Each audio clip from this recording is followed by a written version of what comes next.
Hey, it's Avi, and welcome to my old new setup. Today I'm dispelling some common myths about inspiration when it comes to being a songwriter or a composer. If you're new, welcome, great to have you. How you doing? Be sure to stick around and hit the subscribe button and bell below so you can get everything out of the way and just write music. Wow, that was a mouthful, I did it though. Inspiration is problematic. There, I said it. It's problematic. The common conception of it and how it applies to the creative process it's wrong, it's false, it's bad, it hurts people. So let's take a look at 3 truths that no one tells you about inspiration when it comes to being a songwriter or a composer. Kind of any creative or artist skill. First truth that I want to talk about, you already heard it, I already said it. The way we think inspiration works is just dead wrong. We think it works kind of like this. You're inspired to write and then you go write something. Right? Simple. It's easy. It's a great narrative. But this is treated like an axiom, something inherently true. Great. But what happens if you're not inspired? Well, obviously you don't write anything at all, right? At least this is how the thought process usually goes. And that's okay. We've all been there. I've been there plenty of times. All the time. Too many times. Let me know down below in the comments if you have too. But let's say this is true. Let's say it's a truth. This is a true thing. It's an axiom, like I said before. So if you're a professional in the field, at the highest levels of the field, you're writing every day. You must be inspired all the time. That's a lot of pressure for something that tends to come and go as it pleases. As a professional, you have to write or perform day in and day out because it's your job. These are people that write the music you hear on TV, film, video games, media, that awesome new single. They work at their craft every single day. Here's the truth. The equation is actually backwards, or it's kind of only telling 2/3 of the story. You learn to write music, then you get inspired to write music, so then you go write more music. In fact, inspiration is completely optional in this equation. You don't need it. Oftentimes when writing or just doing anything, you start to get into this timeless zone, this flow state, this time flies when you're having fun, that type of zone. Just by sitting down to write, you can create that flow state that inspiration does. It's just like it happened. This is how people write every day. And as a growing artist, it's more important to write every day and to practice the craft than it is to worry about the end result, the music. So inspiration doesn't really exist the way we think it does. It's always operating under the assumption that you know how to write music and you've developed the craft. Not only that, it's kind of not even really needed because if you know how to write music, you can just sit down and start writing and get into it as you start writing. You don't need to sit around and wait for it. Truth number 2 about inspiration. And nobody tells you as a songwriter or composer. Just because it's inspired doesn't mean it's good. It's a really attractive narrative. The inspiration just flowed through you and the music just came out. This is pretty misleading to the general public and as a result, aspiring creators and musicians and songwriters and composers. Inspiration is kind of nothing without the actual skills it takes to make it into music. So much emphasis is placed on inspiration that we run into the problem from before. If you're not inspired, then you're not writing, and if you're not writing, you're not growing.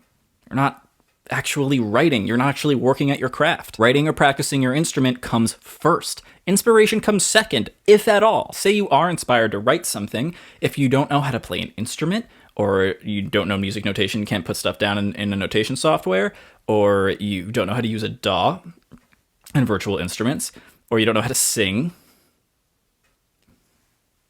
you're out of luck. You can be the single most inspired person in the world every single day of your life, and it'll amount to nothing if you don't commit yourself to a craft. The only way to create something out of that inspiration, out of that incredible feeling of needing to create, is to have the skills to turn it into something. When you do commit yourself to a craft, be patient with yourself as you develop your skills. As obvious as it seems to say, masterpieces are created by artists with mastery of their craft. Whether that takes the form of a symphony or a pop hit or a metal song.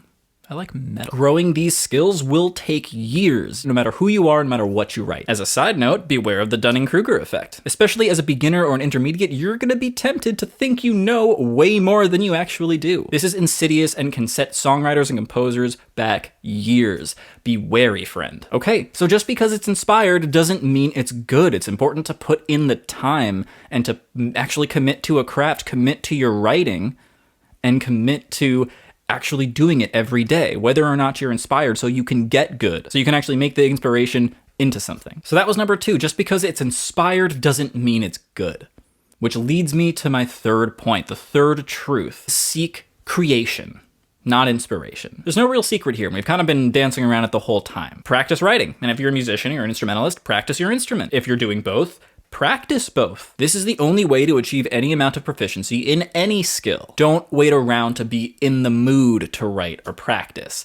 It'll come far less often than you think, especially as you get older and you get a life and responsibilities. That's only a recipe for frustration, delayed progress, and eventually just straight up quitting because it's not fun anymore, because you're not good. What you want to do, what you know you can do, is not what's coming out, and that sucks, so you stop.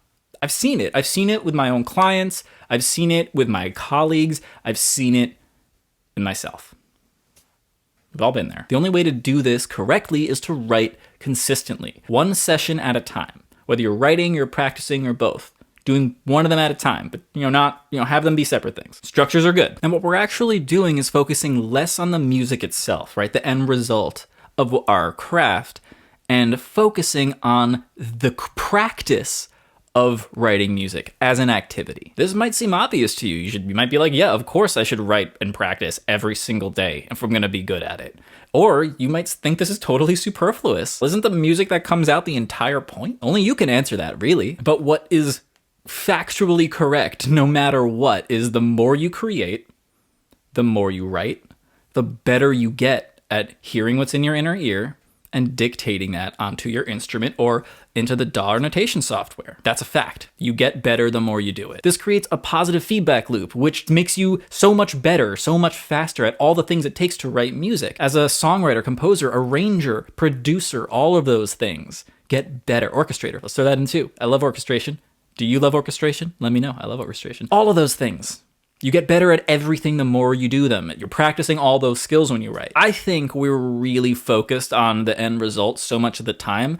Often what the end result, the music, can do for us. Can we get it placed in a film or on TV? Can our skills get us a gig writing trailer music or writing the music for a film or for a game or something like that? We forget to nourish the practice that creates it, that creates the ability to make music in the first place. That's why we burn out. That's why we get writer's block. If you can't write anymore, you can't write anymore. Sometimes you just stop. You move on to something else. It's kind of like Harry Potter and the Philosopher's Stone, the first book/film where if you're seeking the stone, but you don't want to use it, you'll actually get it.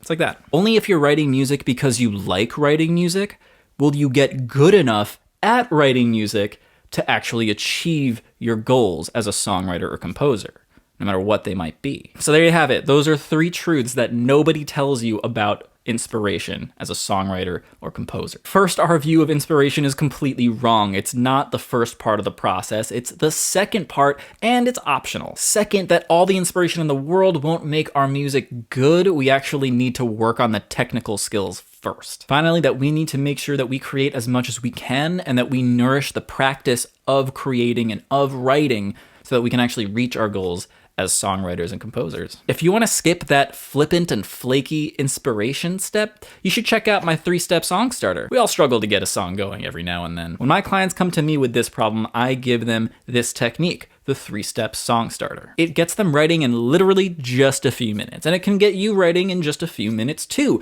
That's why it's the tagline. Head to justwritemusic.com/SongStarter to say goodbye to your song starting struggles.